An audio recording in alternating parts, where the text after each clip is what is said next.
अस्सलाम वालेकुम दोस्तों, welcome to the wisdom academy YouTube channel. आज की इस वीडियो में हम जनरल साइंस के 30 एमसीक्यूज़ कवर करेंगे। आज का हमारा पहला क्वेश्चन है, in which of the following light produces image focus in front of the retina. यानी इनमें से किस कंडीशन में लाइट इमेज फोकस को रेटिना के सामने प्रोड्यूस करती है। तो इसका आंसर है मायोपिया। यानी मायोपिया में जो इमेज फोकस है वो रेटिना के सामने प्रोड्यूस होता है। उसके बाद है question number 2, what is the main function of lymphocytes. Lymphocytes का मेन फंक्शन क्या है। तो इसके आंसर है प्रोडक्शन ऑफ एंटीबॉडीज़। यानी लिम्फोसाइट्स होते हैं वो वाइट ब्लड सेल्स होते हैं जिनका काम होता है एंटीबॉडीज़ प्रोड्यूस करना। जब वो एंटीबॉडीज़ प्रोड्यूस करते हैं तो हमारा इम्यून सिस्टम स्ट्रॉन्ग होता है। उसके बाद है question number 3, which among the following cells is capable to develop in any of the type of cells. ठीक है, यानी इनमें से कौन सा सेल किसी भी किस्म के सेल में डेवलप हो सकता है या प्रोड्यूस कर सकता है। तो इसका आंसर है स्टीम। यानी स्टीम सेल जो होता है, स्टेम सेल जो होता है वो किसी भी किस्म का सेल प्रोड्यूस कर सकता है। उसके बाद question number 4, in plants the process of pollination enables. यानी प्लांट्स के अंदर जो पॉलिनेशन का प्रोसेस होता है वो क्या करता है। तो इसका आंसर है फर्टिलाइजेशन। यानी पॉलिनेशन की वजह से फर्टिलाइजेशन होती है प्लांट्स में। उसके बाद question number 5, which of the following enzyme कैटलाइजेस the hydrolysis of starch into sugars. यानी इनमें से कौन सी एंजाइम स्टार्च को ब्रेक करके शुगर्स में कन्वर्ट करती है। तो इसका आंसर है अमाइलेज। यानी अमाइलेज जो है वो स्टार्च की हाइड्रोलिसिस करके उसको शुगर में कन्वर्ट करती है। Question number 6, which of the following is a tissue. इनमें से कौन सी चीज़ टिश्यू है। तो इसका आंसर है ब्लड। ब्लड जो है वो एक टिश्यू है। Question number 7, the lens used in a simple microscope is. यानी सिंपल माइक्रोस्कोप में जो लेंस इस्तेमाल किया जाता है वो होता है convex lens. Question number 8, endothermic reactions are those in which. Endothermic reactions कौन से होते हैं जिनमें हीट इज़ एब्जॉर्ब्ड, जिनमें हीट जो होती है वो एब्जॉर्ब होती है। एंडोथर्मिक रिएक्शंस में हीट एब्जॉर्ब होती है और एक्सोथर्मिक केमिकल रिएक्शंस में हीट रिलीज होती है। उसके बाद question number 9, what fraction of body's calcium is stored in bones and teeth. यानी बॉडी की कैल्शियम का कितना परसेंटेज बोन्स और टीथ में स्टोर होता है। तो इसका आंसर है 99%। यानी बॉडी का 99% कैल्शियम जो है वो बोन्स और टीथ में जमा होता है।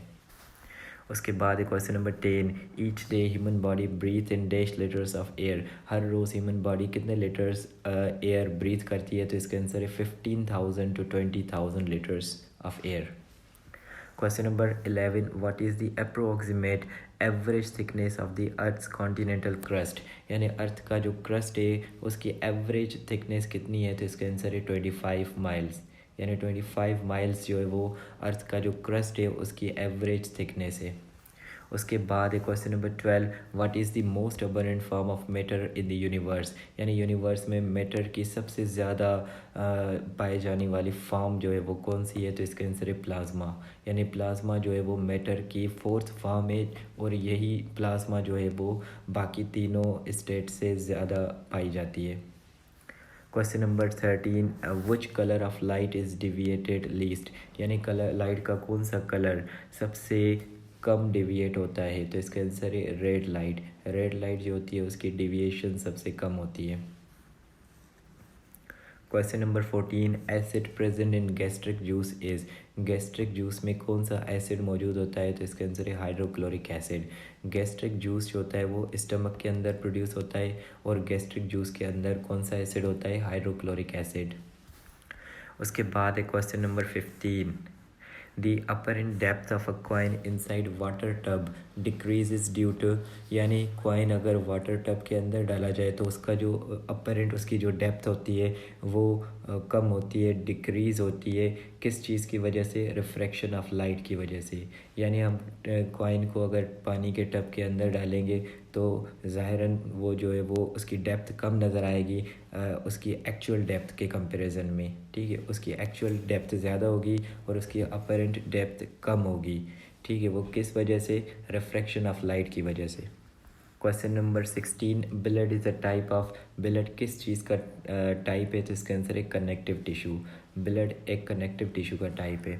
उसके बाद question number 17, a man presses more weight on earth 8। ठीक है, एक बंदा उसका वेट ज़मीन के ऊपर सबसे ज़्यादा एग्जर्ट होता है जब वो स्टैंडिंग पोजीशन में हो। ठीक है, जब बंदा स्टैंडिंग पोजीशन में होता है तो उसका वेट जो है वो सबसे ज़्यादा ज़मीन के ऊपर एग्जर्ट होता है। उसके बाद question number 18, which light is more important for photosynthesis.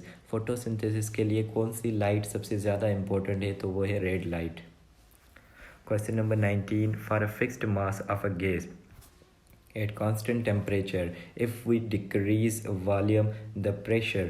हम कांस्टेंट टेम्परेचर पे अगर हम किसी गैस का वॉल्यूम डिक्रीज़ करेंगे तो उसका प्रेशर जो है वो इंक्रीज़ होगा, क्योंकि वॉल्यूम और प्रेशर इन्वर्सली प्रोपोर्शनल हैं अकॉर्डिंग टू बॉयल्स लॉ। अगर हम कांस्टेंट टेम्परेचर पे किसी भी गैस का वॉल्यूम डिक्रीज़ करेंगे तो उसका प्रेशर इंक्रीज़ होगा।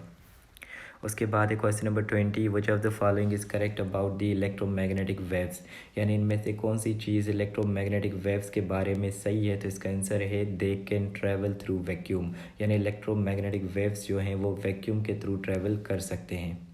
उसके बाद question number 21, which among the following types of waves are used in a night vision apparatus. यानी नाइट विजन अपरेटस में कौन से वेव्स इस्तेमाल किए जाते हैं, तो इसका आंसर है इंफ्रारेड वेव्स। यानी नाइट विजन अपरेटस में इंफ्रारेड वेव्स इस्तेमाल किए जाते हैं। उसके बाद question number 22, the weight of an object will be minimum when it is placed at. यानी किसी भी ऑब्जेक्ट का वेट जो है वो सबसे कम होगा जब हम उसको कहाँ पे प्लेस करेंगे, at the centre of the earth. जब किसी भी ऑब्जेक्ट को सेंटर ऑफ द अर्थ पे रखा जाएगा तो उसका वेट जो है सबसे कम होगा, सबसे मिनिमम होगा। उसके बाद question number 23, energy possessed by a body in motion is called. जब किसी कोई भी बॉडी मोशन में होगी तो उसमें कौन सी एनर्जी होगी, तो इसका आंसर है काइनेटिक एनर्जी। यानी energy possessed by a body in motion is called kinetic energy. Question number 24, the shortest distance between crest to crest is called. यानी एक क्रेस्ट से लेके दूसरे क्रेस्ट के बीच में जो डिस्टेंस होता है उसको वेवलेंथ कहा जाता है। Question number 25, the theory which advocates that living beings can arise only from other living beings is termed as। यानी वो थ्योरी जो बताती है कि लिविंग थिंग्स दूसरी लिविंग थिंग्स में से पैदा होती हैं, तो इसका उस थ्योरी को कहा जाता है biogenesis. Question number 26, anthrax and rabies vaccination was discovered by. Anthrax और रेबीज़ वैक्सीनेशन किसने डिस्कवर की थी, तो वो था लोयस पास्चर। लोयस पास्चर ने एंथ्रेक्स और रेबीज़ की वैक्सीनेशन डिस्कवर की थी। उसके बाद एक question number 27, who is called the father of biology. Biology का फादर किसको कहा जाता है, तो इसका आंसर है एरिस्टोटल। एरिस्टोटल को फादर ऑफ बायोलॉजी कहा जाता है। उसके बाद question number 28, who is the father of modern optics. Modern optics का फादर किसको कहा जाता है, तो इसका आंसर है इब्न अल हैथम। इब्न अल हैथम को मॉडर्न ऑप्टिक्स का फादर कहा जाता है। उसके बाद question number 29, which non metallic element is liquid at room temperature. यानी कौन सा non metallic element room temperature पे लिक्विड स्टेट में होता है, तो इसका आंसर है ब्रोमीन। यानी ब्रोमीन नॉर्मल टेम्परेचर पे हमें लिक्विड स्टेट में मिलता है। उसके बाद question number 30, if a lift is going up with acceleration the apparent weight of a body is. अगर कोई लिफ्ट ऊपर जा रही हो, ठीक है, तो किसी भी बॉडी का जो अपेरेंट वेट होगा वो more than the true weight, यानी उसके एक्चुअल वेट से ज़्यादा होगा। जब लिफ्ट ऊपर जाएगी तो किसी भी चीज़ का जो वेट होगा उसके एक्चुअल वेट से ज़्यादा होगा। तो दोस्तों आज के लिए इतना ही काफ़ी है। मज़ीद MCQs के लिए मिलते हैं अगली वीडियो में, तब तक के लिए इजाज़त, अल्लाह हाफ़िज़।